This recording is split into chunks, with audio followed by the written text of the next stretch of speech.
A president waves to a cheering crowd. A prime minister gives a speech filled with hope. A revolutionary promises a new future.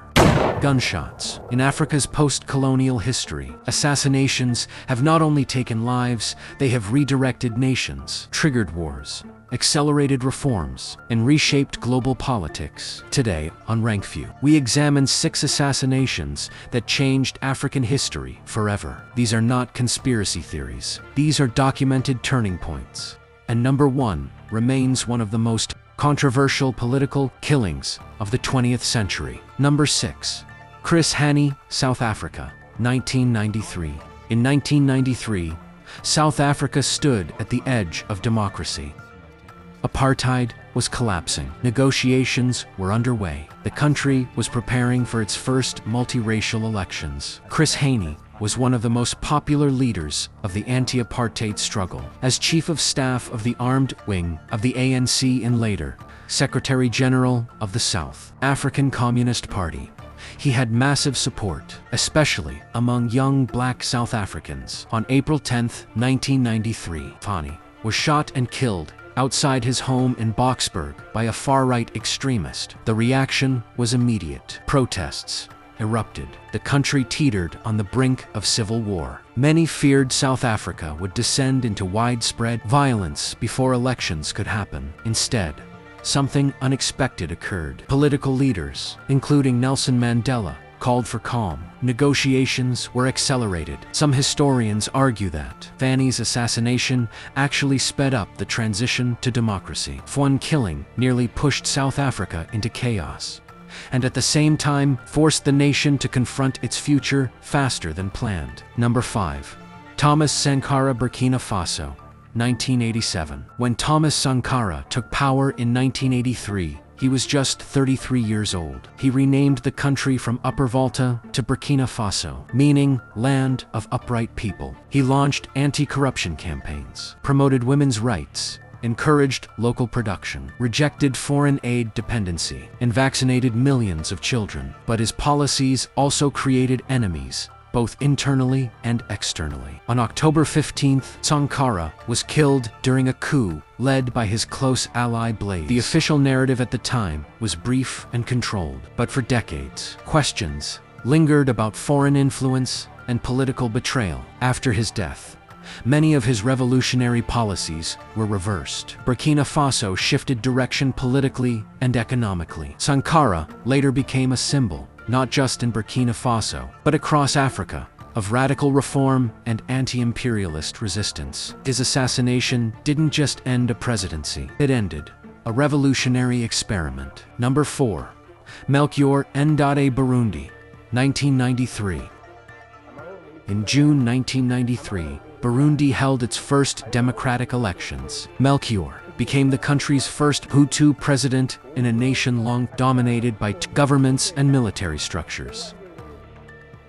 For many, it was a moment of hope. 4 months later, in October 1993, Ndadaye was assassinated during a military coup attempt. The consequences were devastating. His death triggered widespread ethnic violence between Hutu and Tutsi communities. What followed was a brutal civil war lasting more than a decade. An estimated 300,000 people died. Ndadaye's assassination did not just remove a leader, it destabilized an already fragile nation and deepened divisions that had existed for generations. The impact of that moment shaped Burundi's politics for years to come. Number 3.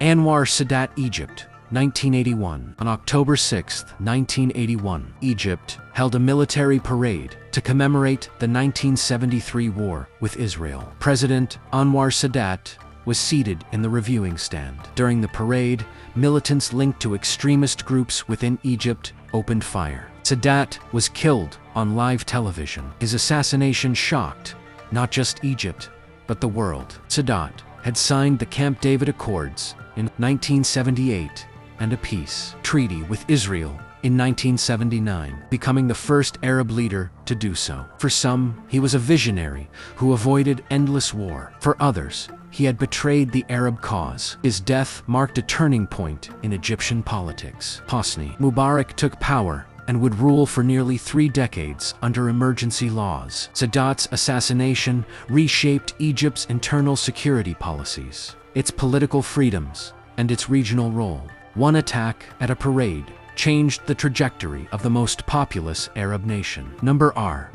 Laurent Désir, Kabila, Democratic Republic of Congo, 2001. The Democratic Republic of Congo has long been central to African geopolitics due to its vast mineral wealth. Laurent Désir Kabila came to power in 1997 after overthrowing Mobutu Sese Seko, but his presidency quickly became entangled in what became known as Africa's World War, a massive regional conflict involving multiple African nations. On January 16, 2001, Kabila was shot inside the presidential palace in Kinshasa by one of his own bodyguards. He died shortly after. His assassination occurred in the middle of a devastating war that had already claimed millions of lives, mostly from disease and starvation linked to conflict. Power transferred rapidly to his son, Joseph Kabila. Peace negotiations eventually followed, but instability persisted. Kabila's assassination altered the leadership of one of Africa's largest nations during one of the deadliest conflicts since World War II. The ripple effects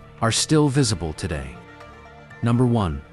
Patrice Lumumba, Congo, 1961. In 1960, the Congo gained independence from Belgium. Patrice Lumumba became its first prime minister. He was charismatic, outspoken, and determined to assert full sovereignty over Congo's vast resources. But independence quickly turned into crisis. The mineral-rich Katanga province attempted to secede with Belgian support. Cold War tensions escalated as Western powers feared Soviet influence in the region. Lumumba was dismissed, arrested, and eventually handed over to Katangan authorities. On January 17, 1961, he was executed. For years, details were hidden. Decades later, investigations revealed Belgium's involvement and Cold War interference. Lumumba's assassination became a symbol of foreign intervention in Africa's early independence era. His death paved the way for decades of dictatorship under Mobutu Sese Seko. It altered not just Congo's future, but the balance of power in Central Africa